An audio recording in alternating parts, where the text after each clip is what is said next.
बाकी डिटेल्स नक्की पुढे आता या पत्रकार परिषदेत आम्ही मांडू। बाकी 3000 कोटीचा भ्रष्टाचार कशा पद्धतीनं झाला आणि या सगळ्या स्थितीमध्ये या सरकारने ठेवलेल्या मुख्यमंत्र्यांनी ठेवलेल्या चहापानावर बहिष्कार टाकण्याचा निर्णय आम्ही घेतलेला आहे। कारण ज्या पद्धतीनं सत्ताधारी पक्षांची मस्ती वाढलेली आहे, एक बबनराव लोणीकर सारखे आमदार जे मंत्री राहिलेले कॅबिनेट मंत्री हे सांगतात तुमच्या पायातले बूट, तुमच्या पायातले चप्पल, कपडे सुद्धा सरकारने दिलेले, अशा प्रकारची मस्तीची भाषा म्हणजे ब्रिटिशाची ही सुधारित अवलाद आहे। आणि अशा पद्धतीनं वक्तव्य करणारे लोक त्यानंतर मग भ्रष्टाचारात अनेक पद्धतीनं गुंतलेले लोक, मग संजय शिरसाट असतील, आता बुमरेंचं प्रकरण नव्याने समोर आलेलं आहे। आणि सगळ्यात महत्त्वाचं,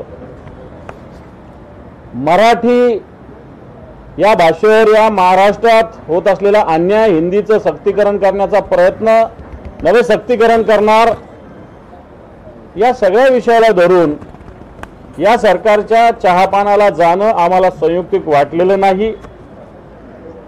मग मुंबई अदानीच्या हवाली करण्याचा प्रकार असेल, देशाच्या सरन्यायाधीशाचा या महाराष्ट्रात केलेला अवमान असेल, ड्रग्जला सरकारचं प्रोत्साहन असेल, शक्तीपीठ मार्ग जो आवश्यक नाही तो करण्याचा अट्टाहास आहे। आणि म्हणून या सगळ्या विषयामध्ये निश्चित अधिवेशनात तर आम्ही आवाज उठवू, परंतु सरकार या सगळ्या विषयात पूर्णपणे अपयशी ठरलेलं आहे। सरकार कायदा सुव्यवस्था पाहू शकलेलं नाही। सत्ताधारी पक्षाचे लोक वेगवेगळ्या गुन्ह्यात सहभागी आहेत। पुण्याचं हगवणे प्रकरण आपण बघितलं, आत्ताच एक प्रकरण आलेलं आहे, एक मुंबऱ्याचे ठाण्याचे जे राष्ट्रवादीचे नेते खुनाच्या प्रकरणात सहभागी आले, ज्या व्यक्तीचा खून झाला त्याची पत्नी इथं आलेली आहे। आणि सत्ताधारी पक्षाचेच लोक वेगवेगळ्या गुन्ह्यामध्ये सहभागी आहे। पोलिसांचं पूर्णपणे त्याला संरक्षण आहे। मुख्यमंत्री उपमुख्यमंत्री एक प्रकारे या सगळ्या गोष्टीला प्रोत्साहन देतात। एकीकडे मुख्यमंत्री भ्रष्टाचार मुक्तीच्या गोष्टी करतात आणि एकीकडे 3,000 4,000 कोटीचा भ्रष्टाचार होतो। या राज्यात 92,000 कोटी रुपये कॉन्ट्रॅक्टरांचं देणं आहे। जलसंधारणाचे 903 कामं या सरकारने रद्द केलेले आहेत। एसटीच्या बसेस अजून आलेल्या नाही। रोज बघा एसटी वारीसाठी एसटी जातात। काल एक एसटी दाखवली की 3 नटवर चाललेली एसटी आहे। आता सकाळी एक एसटी दाखवली की तिचं शॉकअपच नसलेली एसटी आहे। आणि म्हणून अशा पद्धतीनं हे राज्य कुठे घेऊन चाललेलं आहे, भारतीय जनता पार्टीने कुठे नेऊन ठेवला महाराष्ट्र म्हटलं होतं, तसं आता भारतीय जनता पार्टीनं आणि या त्यांच्या बरोबरच्या जे आमच्यातून गेलेले गद्दार लोक आहे यांनी कुठे नेऊन ठेवला महाराष्ट्र, ही परिस्थिती निर्माण झालेली आहे। आणि म्हणून या सगळ्या विषयाला जनतेच्या न्यायालयात आम्ही जात आहोत, परंतु विधिमंडळात निश्चित याच्यावर आवाज उठू। परंतु या सरकारच्या, कारण हे सरकार भ्रष्टाचारी आहे, हे सरकार बेईमान आहे, हे सरकार शेतकरी विरोधी आहे आणि म्हणून या सरकारच्या चहापानावर बहिष्कार टाकण्याचा निर्णय आम्ही घेतलेला आहे।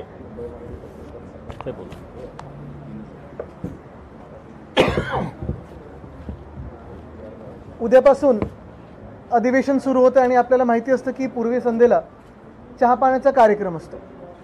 तसं पाहायला गेलं तर आम्ही विचार करत होतो की या कार्यक्रमाला जायचं की नाही जायचं, कारण विषय अनेक आहेत। जे महाराष्ट्र द्वेष्टे आहेत त्यांच्या चहापाण्याच्या कार्यक्रमाला जायचं म्हणजे पाप तर आहेच, पण मला वाटतं ज्या पद्धतीने हे महायुती किंवा महाझुटी सरकार म्हणजे एक भाजप पक्ष आणि 2 गद्दार गँग, हे जेव्हा आपण पाहतोय ज्या पद्धतीने हे सरकार चालवण्याचा प्रयत्न करत आहेत, 3 दिशेला 3 तोंड आहेत, एकामेकांमध्ये भांडण आहेत, मग ती बंगल्यांवर नसतील, गाड्यांवरनं आहेत, कुठच्या जिल्ह्याचे कोण मालकमंत्री बनणार, कोण पालकमंत्री बनणार, या खात्यातून त्या खात्यात पी येतात की नाही येत।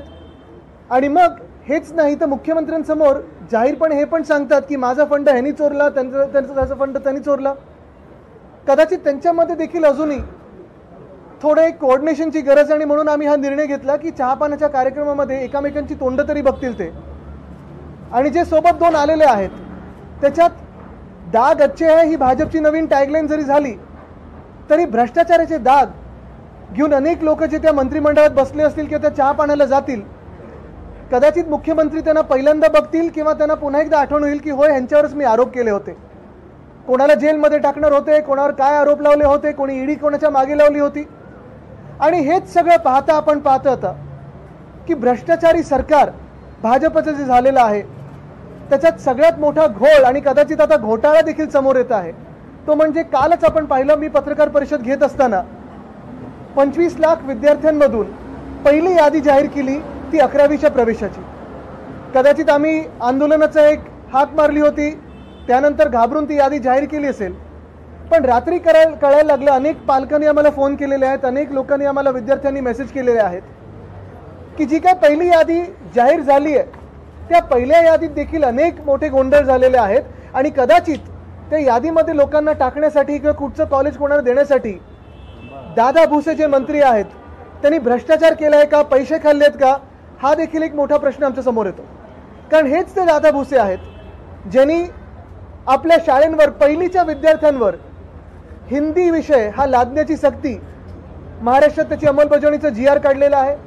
हेच ते दादा भुसे आहेत, आमच्या वेळी कृषी मंत्री होते, मला खातं हे नको म्हणून दुसरं काहीतरी त्या मागे लागले होते. आणि हेच ते दादा भुसे आहेत ज्यांनी मागच्या 1.5 वर्षात MSIDC खातं सांभाळलं. पण त्याच भ्रष्टनाथ शिंदेसाठी ज्यांनी हे सांभाळलं खातं, आता ते जे आज मी तुम्हाला सांगतोय हे यादीचा घोटाळा भ्रष्टाचार, तसंच समृद्धीचा जर तुम्ही पाहिलात तर समृद्धीची नदी झाली होती.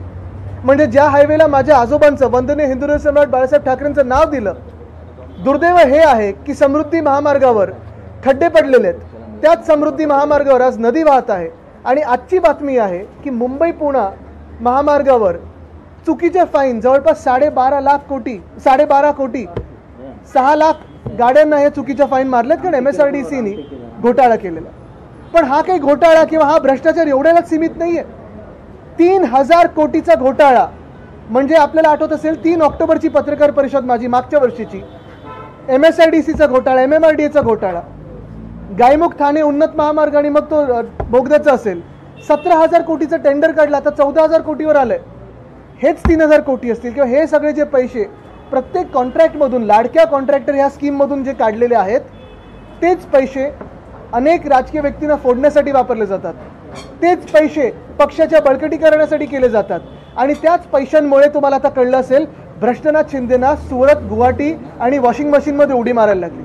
मुळात आपण पाहतो एकंदर महाराष्ट्रामध्ये कोणी हॉटेल घेण्याचा प्रयत्न करते, कोणी मंत्री छत्रपती संभाजीनगरमध्ये.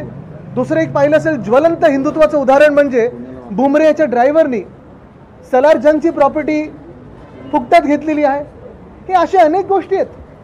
पण भ्रष्टनाथांची जे एशनची गट झालेला आहे त्या गटामध्ये अनेक भ्रष्टाचाराचे आता केसेस पुढे यायला लागले आहेत. आमचा साधा सोपा प्रश्न हाच आहे की मुख्यमंत्र्यांना हे दिसतंय की नाही दिसत आहे. आणि युती धर्मामुळे ते काय त्यांचे हात बांधलेले आहेत. कारण ना खाता हूं ना खाणे देता हूं हे ब्रीदवाक्य होतं भाजपचं 2014 मध्ये जेव्हा आम्ही त्यांच्या सोबत होतो. पण आता आपण पाहतो एक एक असे डागी लोक त्यांनी घेतलेत. कोणा मर्डर असेल, कोणा भ्रष्टाचार असेल.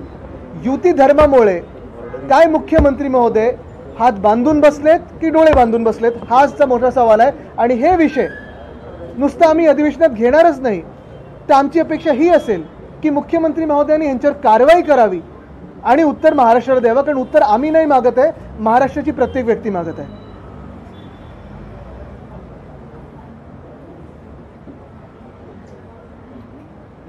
महाराष्ट्रामध्ये अनेक विषयाच्या संदर्भात उद्याच्या अधिवेशनाच्या संदर्भात आमचे विरोधी पक्षनेते आणि आदित्यजींनी बऱ्याच गोष्टी सांगितल्या. 2-3 गोष्टीवर महत्त्वाचा विषय असा आहे की शेतकऱ्याला पूर्णतः वाऱ्यावर सोडलेला आहे. शेतकऱ्यांची संपूर्णतः कर्जमाफी देतो म्हणून सांगितलं आणि आता समिती नेमत बसले. म्हणजे बळीराजाला फसवण्याचं पाप करणारे हे सरकार आहे. ज्या बळीराजाच्या भरोशावर खातात आणि त्या बळीराजाला म्हणतात तुझ्या अंगावरचे कपडे आम्ही दिलेत, तुझ्या पायातले चपला आम्ही दिलेत, तुझ्या बापाला दिलं, तुझ्या मायेला दिलं, अशा प्रकारचे घाणेरडी भाषा वापरून समस्त शेतकऱ्यांचा अपमान करणारे सरकार आहे. की खरं तर हे वक्तव्य माजी मंत्री असलेल्या लोणीकरांनी केलं आणि या संदर्भातली पुढची भूमिका आमची काय राहील ते आम्ही ठरवू. पण अशा मनोवृत्तीच्या, विकृत मनोवृत्तीच्या विचार असलेल्या सरकारच्या चहापाण्याला जायचं का? राज्यातली कायदा सुव्यवस्था पूर्णतः उद्ध्वस्त झालेली आहे. रोज खून होत आहे.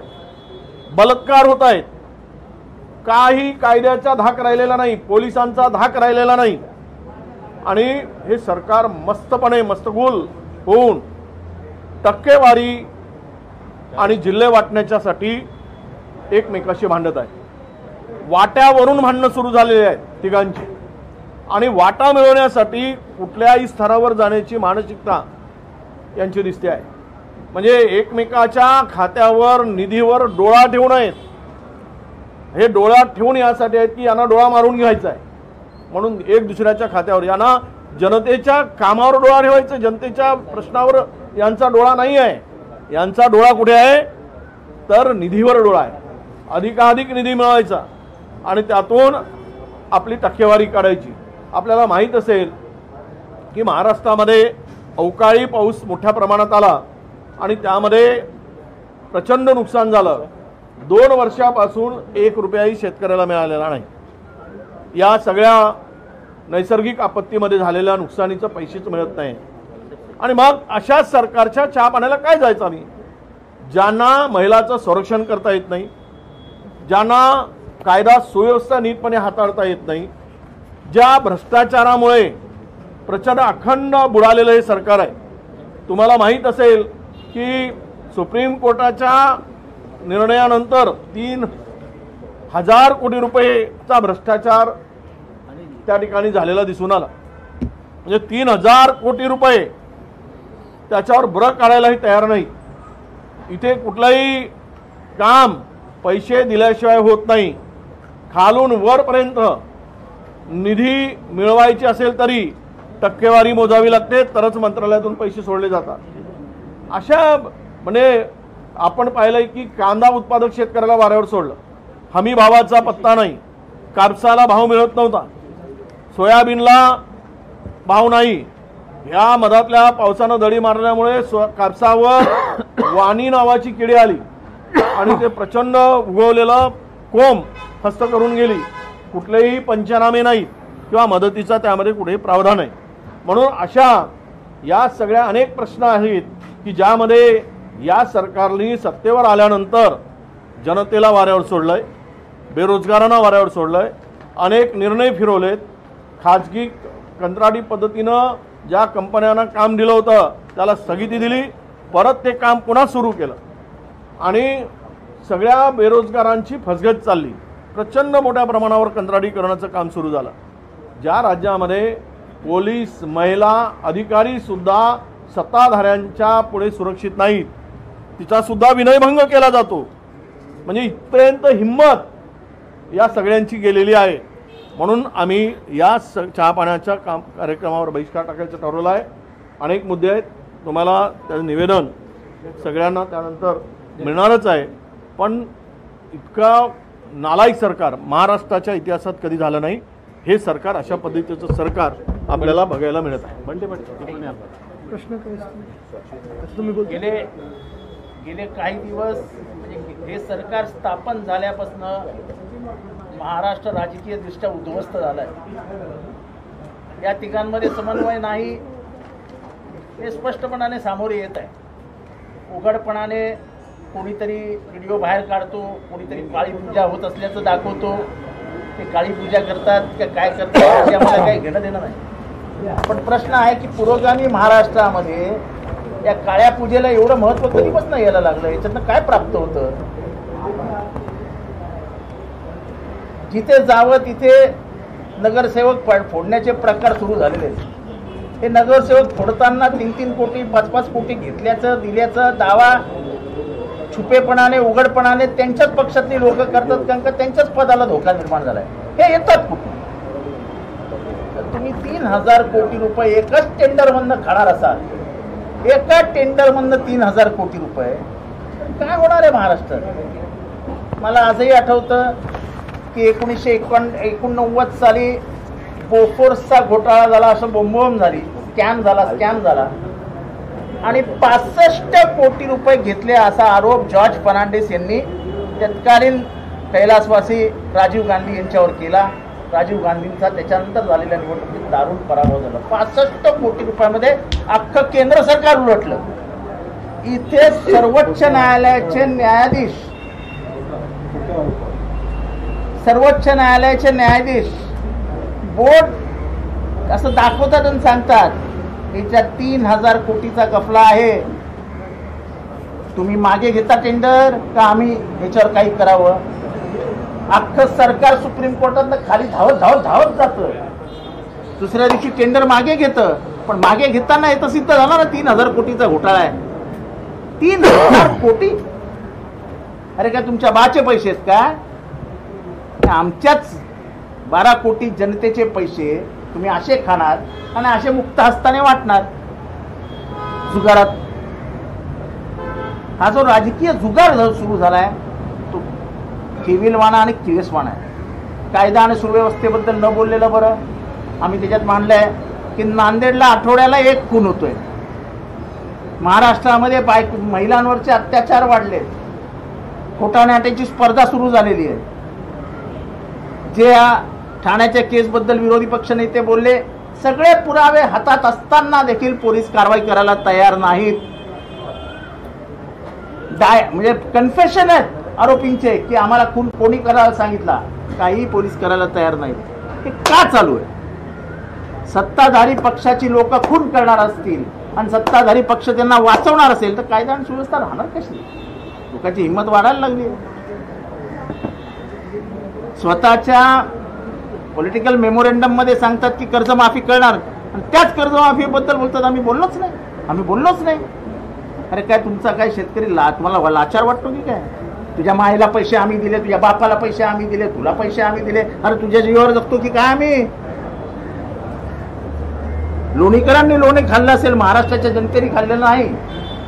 तेव्हा अशा या भ्रष्ट उन्माद आलेल्या मंत्र्यांबरोबर त्यांच्या बाजूला बसून चहा प्यावा असं आमच्यापैकी एकालाही वाटत नाही. आणि म्हणून आम्ही सगळ्यांनी एकत्रित निर्णय घेतला की चहा पानाला त्यांच्या बाजूला बसणं म्हणजे भ्रष्टाचाराला पाठिंबा देणं, गुन्ह्यांना मदत करणं, मराठीवरती अत्याचार करणाऱ्या सरकारला मदत करणं. आज सगळे बोलायला लागले की नाही बघू. अरे तुम्ही कॅबिनेटमध्ये होतात ना, कॅबिनेटमध्ये तुमच्या समोर आला ना हिंदीचा प्रश्न, मग कॅबिनेटमध्ये विरोध काय केला? आता कशाला विरोध करताय? आता कशाला काहीतरी आम्हाला वेगळं वाटतंय बघू काहीतरी विचार करू बोलताय? कॅबिनेटमध्ये काय करता तुम्ही? कॅबिनेटमध्ये निर्णय घ्यायचे आणि जनता भडकली म्हटल्यावरती लगेच नाही काहीतरी विचार करू. नका विचार करू, महाराष्ट्राची जनता विचार करेल. मराठीच्या मुद्द्यावरती तुम्हाला माफी नाही हे लक्षात ठेवा. आणि म्हणून पक्षाभिनिवेश बाजूला ठेवून सगळी मराठी माणसं महाराष्ट्रात एक होताना दिसत आहेत. भाषेविषयी कुठलाही तिरस्कार कोणाला असण्याचं कारण नाही. अरे पण सक्ती कशाला, जबरदस्ती कशाला? काय शिकायचं ते शिकवू द्या मराठी माणसांना. कुठली भाषा द्या, फ्रेंच शिकायचं, जर्मन शिकायचं, स्पॅनिश शिकायचं, शिकू आम्ही, आमची पोरं शिकतील. तुम्ही कोण सांगणार आहे आम्हाला काय शिकायला पाहिजे? तर ही जी परिस्थिती निर्माण करते हे सरकार, हे फक्त मतांचं राजकारण आहे. या मतांच्या राजकारणापुढे मराठी माणसाचा बळी देत आहेत, मराठी भाषेचा बळी देत आहेत आणि त्याला आमचा सक्त विरोध आहे. भ्रष्टाचाराने बरबटलेल्या या सरकारबरोबर चहा प्यावा असं आम्हाला अजिबात वाटत नाही. म्हणून आजच्या चहापानाच्या कार्यक्रमात आम्ही बहिष्कार टाकला. प्रश्न असतील? चला प्रश्न. या अधिवेशनामध्ये तरी विरोधी पक्षनेता मिळणार आहे का? कारण का आपण पाहतो की या अधिवेशनामध्ये पत्र दिलं मात्र अजूनही त्याला मंजुरी दिलेली नाही विधानसभा अध्यक्षांनी. सरकारला विचारलं मला असं वाटतं हा प्रश्न तुम्ही सरकारला किंवा विधानसभा अध्यक्षांना विचारला पाहिजे, आम्हाला विचारण्यापेक्षा. कारण आमच्याकडून जी प्रोसेस आहे ती पूर्ण झालेली आहे. आम्ही तिन्ही पक्षांनी मिळून नाव आमचं भास्करराव जाधवांचं दिलेलं आहे. आता हे काय आमच्या हातात नाहीये ना, सरकार आणि विधानसभा अध्यक्षांनी निर्णय घ्यायचा आणि तो घ्यावा. ज्यांनी संविधान हत्या दिवस साजरा केला त्यांना आपण प्रश्न विचारावा.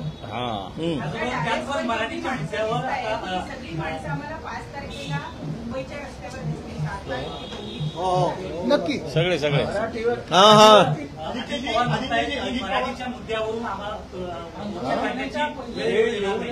बघा, एक ह्याच्यात महत्वाचा प्रश्न हाच आहे. ह्याच्यात महत्वाचा विचार करण्याची हीच गोष्ट आहे की गेल्या 10 वर्षांमध्ये असेल आणि खास करून गेल्या 5 वर्षांमध्ये असेल, का म्हणून आम्ही विश्वास ठेवायचा भाजपावर की ते हे भाजप महाराष्ट्र प्रेमी आहेत. आपण पाहिलं असेल जे international financial centre Manmohan Singh साहेबांनी मुंबईला दिलं होतं, बीकेसी मध्ये दिलं होतं, ते सरकार आल्या आम्ही सगळे विरोध करून देखील भाजपने उचलून नेलं गुजरातला गिफ्ट सिटी म्हणून. त्याचा फायदा नुसतं मुंबईला नाही तर देशभराला झाला असता.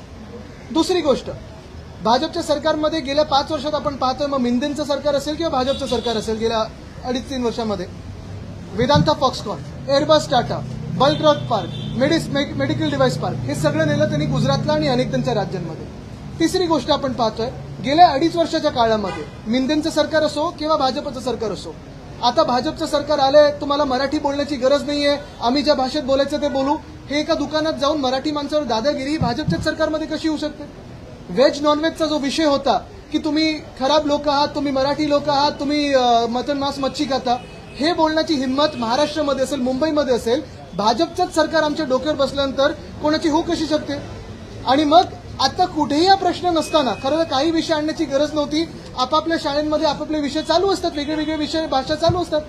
मग मराठीवर ही जी भाषेची सक्ती चाललेली आहे, तिसऱ्या भाषेची आणि हिंदीची, पहिल्यापासून आम्ही बोलतो हिंदी भाषेला विरोध नाही, हिंदी भाषिकांना विरोध नाही, पण ही जी सक्ती आहे थोडी तरी शिक्षण मंत्र्यांनी जे काही आहे इथे ते वापरावं. पहिलीच्या विद्यार्थ्यांवर तुम्ही तिसरी भाषा लादणार आहात का? आणि ती मग एकच भाषा कशाला? 5वी पासून असेल किंवा नंतर असेल, फ्रेंच शिकायची मुभा द्या तुम्ही, फायनान्शियल लिटरसी असेल, स्पॅनिश असेल, वेगळे वेगळे विषय द्या. पण एका बाजूला आपण पाहतोय की भाजप आपला अजेंडा हा महाराष्ट्र विरोधी चालवत चाललेला आहे. आणि तसंच मुंबईमध्ये सगळ्यात मोठा, जगातला सर्वात मोठा जमीन घोटाळा म्हणजे धारावीचा अदानी घोटाळा जो झालेला आहे तो एवढ्याचसाठी झालेला आहे कारण भाजप राजकीयदृष्ट्या मुंबई किंवा महाराष्ट्र जिंकू शकत नाही, मुंबई तर जिंकू शकतच नाही. आणि म्हणून मुंबईची जमीन अदानीच्या घशात घातली म्हणजे बुलेट ट्रेननी सगळं नेलं गुजरातला. ही जी भूमिका भाजपची आहे त्याला आम्ही सगळे मराठी म्हणून सगळे भेदभाव बाजूला ठेवून विरोध करू.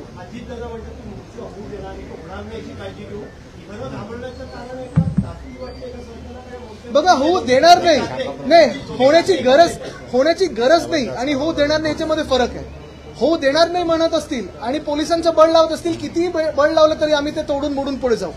होण्याची गरज नसेल तरी देखील तुमच्या जे सत्ताधारी पक्ष आहे आणि भ्रष्टनाथ मिंदेंचे जे मंत्री आहेत त्यांच्या डोक्यात एक कीड वळवळू शकते. ह्याला आम्ही विरोध म्हणून उतरू. तसंच काल पाहिलं असेल 25 लाख विद्यार्थी महाराष्ट्राचे आहेत. का तुम्ही त्यांचं नुकसान करताय? का त्यांची कॉलेजची ऍडमिशन प्रोसेस थांबवताय? नुकसान महाराष्ट्राचं कर.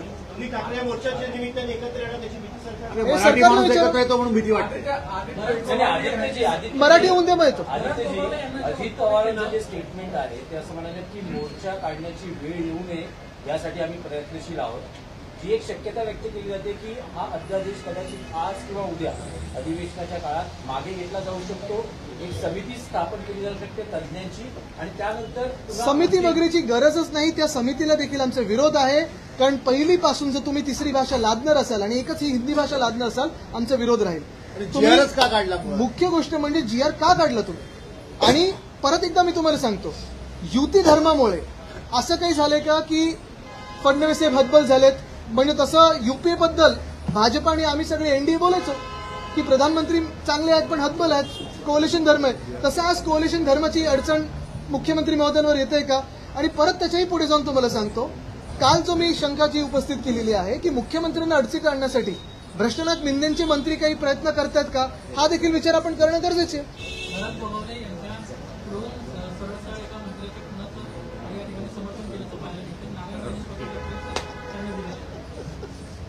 सांगा कोण बोलणार आहे का? पण हे मंत्री प्रधानमंत्र्यांच्या बाजूला बसू शकतात खून करून. म्हणजे प्रधानमंत्र्यांच्या सुरक्षेला देखील किती मोठा धोका ह्यांनी निर्माण केला हा विचार करा. बाकी का खाकीत रुमाल नाही म्हणून मी जास्त बोलू नाही शकत. किती मर्डरी केल्या.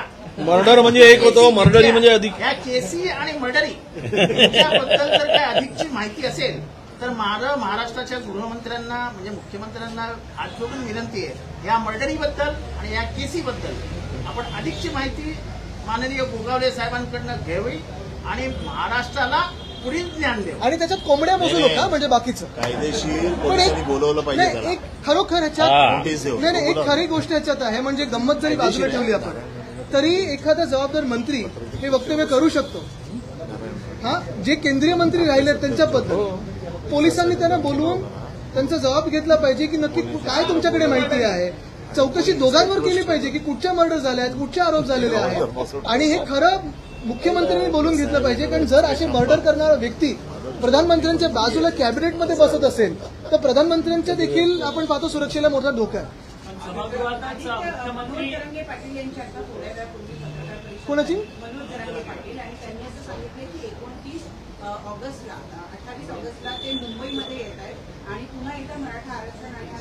अधिवेशन संपल्यावर येत आहेत, त्याच्यावर चर्चा आता नंतर होईल. आजचा विषय नाही आहे, आमच्या बहिष्काराचा विषय आहे आणि मराठी सक्ती करणाऱ्यांच्या विरोधाचा विषय. अभिषेकजी थांबा, तुमची सक्ती नंतर, पहिली आमची सक्ती, पहिली आमची शक्ती, मग मर्डरी फोगावले रुमाल घेऊन फिरणारे टॉवेलमध्ये बसणार. सभागृहात होते त्यावेळेसच त्यांनी संपूर्ण कायदा सुव्यवस्थेची लिस्ट वाचलेली होती. तरी देखील त्यांचा भाजपमध्ये मोठा पक्षप्रवेश झालेला होता. मुख्यमंत्र्यांना एवढं समजून देखील त्यांनी हा पक्षप्रवेश. मग म्हणूनच मी विचारतोय ना की मुख्यमंत्री हतबल आहेत का, कोलिशन धर्म आहे का, युती धर्म आहे का? राज्यसभा में न्याय न होगा, सच्चे को फांसी होगी, झूठा मौज उठाएगा, असं चाललेलं आहे.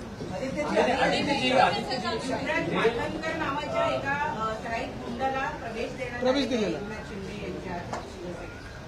आपण जर पूर्ण यादी पाहाल वरपासून डाऊट आला तरी आम्हाला वाटणार नाही विशेष नाही. एक मिनिट, सलीम कुत्ता बरोबर ज्यांनी नाचले, यूपीए केस टाकली होती यूएपीएची, काय झालं? प्रवेश दिला. इक्बाल मिर्ची बरोबर ज्यांनी व्यवहार केला, काय झालं? प्रवेश दिला.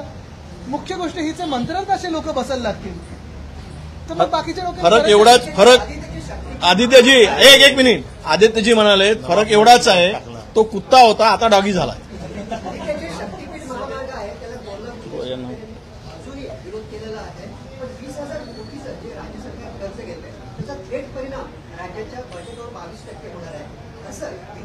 बघा थेट परिणाम ह्या सरकारवर, कारण हे सरकार थेट निवडणूक आयोगाच्या आशीर्वादामुळे निवडून आलेलं आहे. तुम्ही शेतकरी म्हणून आंदोलन करा, तुम्ही विद्यार्थी म्हणून आंदोलन करा, महिला म्हणून आंदोलन करा, ह्या महाराष्ट्राचे या देशाचे नागरिक म्हणून आंदोलन करा, या सरकारला काही काडी मात्र फरक पडत नाही. त्यांना फरक एवढाच पडतो, तिजोरीत पैसा आहे किती हे बघायचं नाहीये. ह्या सगळ्या कॉन्ट्रॅक्टमधून लाडक्या कॉन्ट्रॅक्टरला किती मिळतंय आणि स्वतःच्या खिशात किती जात आहे, एवढाच फरक पडतो. बाकी सरकारला काडी मात्र फरक पडत नाही. एक या संदर्भात 9,83,000 कोटीचं कर्ज आलंय. दरडोई आता 70,000 रुपये प्रत्येक माणसाच्या डोक्यावर कर्ज झालेलं आहे. पोरगा जन्माला आला, सगळे तुमच्यावर पण आहे, म्हणजे पत्रकार म्हणून तुम्ही सुटले नाहीत हा, तुमच्यावर पण तेवढंच कर्ज आहे, हे लक्षात घ्या. महाराष्ट्रातील मुलगा जन्माला आला की तेवढं कर्जाचं ओझं घेऊन येतो, हे पहिल्यांदा होत आहे. एवढा कर्ज काढल्यानंतर आता या सरकारला कर्ज काढता येत नाही म्हणून तिजोरीत खडखडाट आहे. सगळे योजना गुंडाळल्या आहेत, आदिवासी समाज कल्याणचे निधी वळवलाय आणि म्हणून यांनी आता महामंडळ तयार करून कर्ज काढून सरकारच्या तिजोरीतून त्या कर्जाचं व्याज द्यायचा आणि कर्जावर इन्फ्रास्ट्रक्चर उभं करायचं, रस्ते बांधायचे, पूल बांधायचे, सगळ्या इन्फ्रास्ट्रक्चर मोठं मोठं करायचं आणि त्यातून टक्केवारी वसूल करायचा. एवढाच एक सरळ मार्ग, सोपा मार्ग यांनी निवडलेला आहे. ह्याच्यात अजून एक महत्वाचं म्हणजे आपण पाहिलं असेल, हे तुम्ही कितीचा खर्च बोलताय? 55,000 कोटीचा समृद्धी महामार्ग आहे. खड्डे पडले नाही पहिल्या वर्षात, उद्घाटन झालं, नदी वाहिली नाही, त्याच्यावर ब्रिज कोसळला नाही, क्रॅक्स गेले नाहीत, अटल सेतूच्या आजूबाजूला क्रॅक्स गेले नाहीत. कोस्टल रोड जे आम्ही बनवायला सुरू केलं होतं, मिंते जेव्हा सरकारमध्ये बसले, रोड सर्फेसिंग तेव्हाच्या काळी झालेलं आहे. रोड सर्फेस जाऊन बघा टनलमध्ये कशी आहे. मेट्रो 17 दिवसापूर्वी जे उद्घाटन झालं त्याची भिंत कोसळते. हे आज दुर्दैवी चित्र महाराष्ट्राचं. आपण एका काळी आपल्याला देशातलं प्रगत राज्य म्हणायचो किंवा सरकार आपलं आपण पाहत होतो, अनेक वेगवेगळी कामं करायची, पण आज महाराष्ट्र कशात फसलेलं आहे, कशात अडकलेलं आहे? ह्या वादांमध्ये अडकलेलं आहे. मी आदित्यजी हो, समृद्धीचं नक्कीच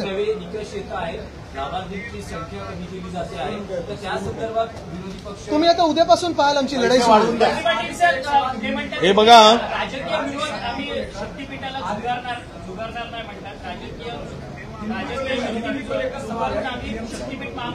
बारा जिल्ह्यामध्ये शेतकऱ्यांनी विरोध केलेला या शक्तीपीठ महामार्गाला.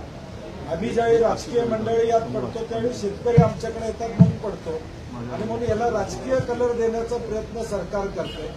वित्त आयोगाला ज्यावेळी बैठक झाली त्यावेळी वित्त आयोगाने सांगितलं की आता भांडवली खर्च तुमचा 10% वर गेलेला आहे त्यांच्या ह्याच्यात नमूद आहे की कर्ज काढण्याची मर्यादा आपली जी आहे ती पुढच्या 4 वर्षामध्ये 25% मर्यादा ओलांडली जाईल. आणि फायनान्स आणि प्लॅनिंग डिपार्टमेंटनं जी नोट त्या ठिकाणी दिलेली आहे, आम्ही वर्तमानपत्रामध्ये वाचलं, त्यामध्ये स्पष्टपणे सांगितलेलं आहे की टाईड अप एक्सपेंडिचर कमी करावं लागेल. हा प्रोजेक्ट व्यवहार नाही आहे, रेव्हेन्यूवर या ठिकाणी त्याचा परिणाम त्या ठिकाणी होणार आहे हे स्पष्टपणे सांगितलेलं आहे. आणि म्हणून आमची भूमिका महाविकास आघाडी म्हणून असेल किंवा सगळेजण, हा गरज नसलेला शक्तीपीठ या ठिकाणी रद्द करावा. आर्थिक बोजा सरकारवर या ठिकाणी पडू नये. कर्जात अजून सरकार आता डीपीडीसीला निधी नाही आहे, 20% निधी सोडायचं काम चालू आहे.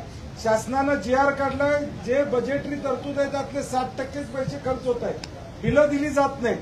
गोपीनाथ मुंडे साहेबांच्या नावानं शेतकरी जो विमा योजना आहे त्याचे 2-2 लाख रुपये या ठिकाणी दिलेले नाहीत.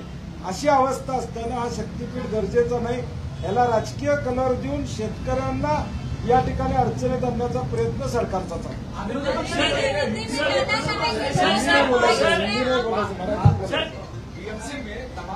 जरा मराठी खतम होतं ना, मराठी जरा 2 मिनिट 2 मिनिट. देशमध्ये राष्ट्रवादी काँग्रेस पक्षाचा एक नेता जो आहे जमीन शेख प्रकरणाशी संबंधित आहे असा एक उल्लेख केला. मला ती जमीन शेख प्रकरण काय आहे त्यांना तुम्ही न्याय देणार आहात? नाही, त्यांचे कुटुंबीय इथं भेटायला आलेले आहे की त्याचा व्हिडिओ समोर आहे, जबाब आहे पोलीस स्टेशनला की अशा अशा पद्धतीनं या व्यक्तीची जी आपण उल्लेख केला यांचे खून करण्याची सुपारी देण्यात आलेली आहे. एकाला दिली, त्यांनी घेतली नाही, दुसऱ्याला दिली, कोणी दिली हे त्यांनी पोलिसांना सांगितलेलं आहे. असं असताना जो राष्ट्रवादी काँग्रेसचा नेता आहे ठाण्याचा, एक जो उमेदवार होता, मला वाटतं आव्हाड साहेबांच्या विरोधातच इलेक्शन लढलेला आहे, याला साधं पोलीस स्टेशनमध्ये सुद्धा बोलवलं नाही. जो तपास करत होता त्या पोलीस अधिकारी ज्यांनी पूर्ण तपास केला याची बदली झाली. एका राजकीय नेत्याच्या, आम्ही निश्चित सभागृहात हा मुद्दा काढू, एका मोठ्या मंत्र्याच्या दबावामुळं ती कारवाई थांबली. त्या पोलीस अधिकाऱ्याची बदली झाली आणि ज्याच्यावर आरोप आहे त्या व्यक्तीनं स्वतःच्या मोबाईलवर स्टेटस ठेवला, बदलीचा पत्र ठेवलं, जे बदलीचा आदेश आहे तो ठेवला. मला सांगा, बदली जी सकाळी होते, सगळ्या गोष्टी बाहेर यायला 2-2, 4-4 दिवस लागत असतात. या व्यक्तीच्या त्याच दिवशीच्या मोबाईलच्या स्टेटसवर आहे. ते कुटुंबीय 5 वर्षापासून झगडतंय की या खुन्याला माफी देता कामा नये, याच्यावर कारवाई करावी. आणि मला असं वाटतं हे प्रकरण आता डिटेल बोलण्यापेक्षा सभागृहात निश्चित मुख्यमंत्री, गृहमंत्र्याकडे याच्याविषयी दाद मागू. आणि आमचा जो आरोप आहे, आम्ही सुरुवातीलाच बोललो की सत्ताधारी पक्षाचेच लोक गुन्हे करतात, गुन्हेगारी वाढवतात. त्याचं एक ज्वलंत उदाहरण आहे. अजित पवार पाठीशी घालतात का या सगळ्या? मी म्हणेल पूर्ण सरकार, मुख्यमंत्री, अजित पवार, दुसरे दोन्ही उपमुख्यमंत्री आणि मुख्यमंत्री, हे तिघे पण या गुन्हेगारांना पाठीशी घालतात, असं माझं स्पष्ट मत आहे. बीएमसी स्कूलों में पहले से भी अलग अलग माध्यम के क्लासेस थे, उसके बावजूद सरकार का स्पेसिफिक नोटिफिकेशन आना, किस तरफ इंडिकेशन है? दूसरा, जब सरकार ये कह रही है कि 15 ऐच्छिक भाषाएं उसमें हिंदी है, तो अपोजिशन को उस सरकार पर भरोसा नहीं है.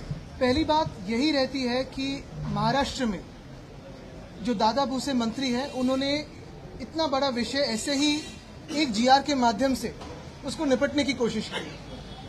हमारा यही मानना है कि थोड़ा विद्यार्थियों का भी विचार किया जाए, उस पर विचार विमर्श हो, लेकिन किसी भी भाषा की सख्ती हमें बिल्कुल मान्य नहीं है, अमान्य है. बात यह है कि पहली के विद्यार्थी, पहली की कक्षा के विद्यार्थी क्या असल में 3 भाषा सीख सकते हैं? क्या हिंदी की सख्ती की जरूरत है? और जो उन्होंने कहा है कि 20 अलग भाषाएं हैं, कोई भी सीख सकते हैं. अगर आप GR ठीक से पढ़े तो उसी GR में लिखा है कि 20 विद्यार्थी अगर साथ में आए और मांग करें कि नहीं ये भाषा नहीं, हमें ये भाषा चाहिए, तो हम भाषा बदल देंगे. ये कैसी बात है? ये क्या राजनीति की बात कर रहे हो कि 20 विधायक साथ में आए, कहते हैं हमें पार्टी बदलनी है, हम चुनाव आयोग के पास जाते हैं, आपका चिन्ह भी दीजिए, नाम भी दीजिए. जो भाजपा करती है वो विद्यार्थी नहीं कर पाएंगे. और दूसरी बात है, उन्होंने कहा 20 से कम अगर विद्यार्थी हो तो ऑनलाइन पढ़ाएंगे हम. कैसे ऑनलाइन पढ़ाओगे जिस स्कूल में अभी इलेक्ट्रिसिटी नहीं है, जिस स्कूल में अलग अलग क्लासेस नहीं, जिस पाठशाला में, तो उनको क्या ऑनलाइन पढ़ाने वाले हो आप? यही बात हम कहते आए हैं कि पहली बात तो किसी की भी भाषा हो, कोई भी भाषा हो, उसकी सख्ती हम सहेंगे नहीं। तीसरी भाषा अगर या तीसरा विषय कोई लाना हो तो वो 5वीं से लाइए, उसकी भी सख्ती ना हो, वो ऐच्छिक हो, वो चॉइस के हिसाब से हो। और महाराष्ट्र में मराठी हो और इंग्लिश हो, इसी को प्राधान्य देना जरूरी है। हिंदी हो, फ्रेंच हो, स्पेनिश हो या फाइनेंशियल लिटरेसी हो, फिजिकल कोई बात हो जैसे क्रिकेट हो, फुटबॉल हो, ये सारी बातें 5वीं कक्षा से ले सकते हैं। मुख्यमंत्री जी का कहना यह है कि जब उद्धव जी सीएम थे तब त्रिभाषा सूत्र को मंजूरी दी थी, उसके हिंदी अब वो राजनीति कर रहे हैं, इसलिए अपने उस मुद्दे को बदल दे रहे हैं। मुख्यमंत्री महोदय कौन सी नींद में है मुझे पता नहीं, लेकिन मैं यही उनसे विनती करूंगा कि आंखें खोले और देखें कि जीआर किसने इशू किया है। जीआर जब इशू हुआ है, परसों जब जीआर इशू हुआ तो कौन मुख्यमंत्री है? कि अभी भी यही वो मानते हैं कि उद्धव जी मुख्यमंत्री है। और हमारे समय पे जो माशेलकर समिति थी, उनका जो रिपोर्ट था, जो रिपोर्ट आया, उस पे हमने एक स्टडी कमेटी 5 मंत्रियों की बिठाई थी। लेकिन ये सारी बातें तो पिछली है। बीच में 3 साल बीत गए, 3 मंत्री बदल गए, 2 मुख्यमंत्री बदल गए। जीआर परसों आया है, उन्हीं की सरकार में आया है। शायद उनको पूछा है, नहीं पूछा है मुझे पता नहीं, लेकिन ये भी बात हो सकती है कि उन्हें तकलीफ में लाने के लिए भ्रष्टनाथ शिंदे के मंत्री ने जीआर इशू किया है। ये अंदरूनी झगड़ों में कृपा करके पहली की कक्षा के विद्यार्थियों को ना लाए, ये मेरी विनती है। एक मिनट, लेडीज फर्स्ट।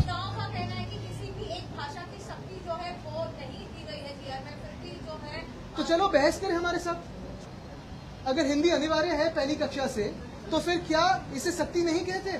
और अगर उन्होंने यही कहा है कि 20 विद्यार्थी अगर साथ में और विषय बदल सकते हैं, क्या ये पार्टी फोड़ने की बात हो रही है?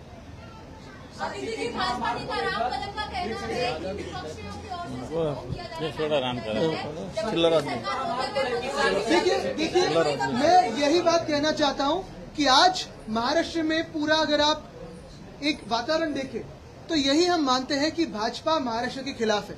पिछले 10 सालों में भाजपा ने जो अन्याय महाराष्ट्र पे किया है, पहले इंटरनेशनल फाइनेंशियल सेंटर चुरा के ले गए गुजरात, फिर वेदांता फॉक्सकॉन हो, एयरबस टाटा हो, बलग्राड पार्क हो, एयर इंडिया के हेडक्वार्टर हो, काफी सारी चीजें लेके चुरा के गए गुजरात।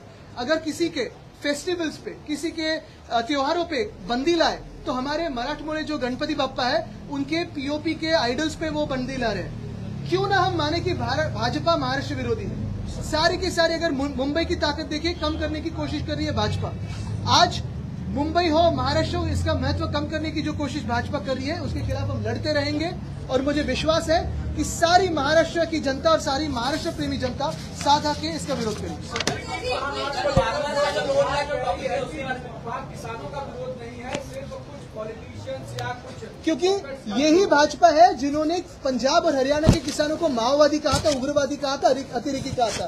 यही भाजपा है जिन्होंने पंजाब, हरियाणा और छत्तीसगढ़ के किसानों पे टीयर गैस छोड़े थे, लाठीचार्ज किया था। और यही भाजपा है जब महाराष्ट्र में भी किसानों का और कामगारों का मोर्चा मुंबई तक आ रहा था, उन्होंने उनको माओवादी कहा था, मैंने जाके उनका स्वागत किया था।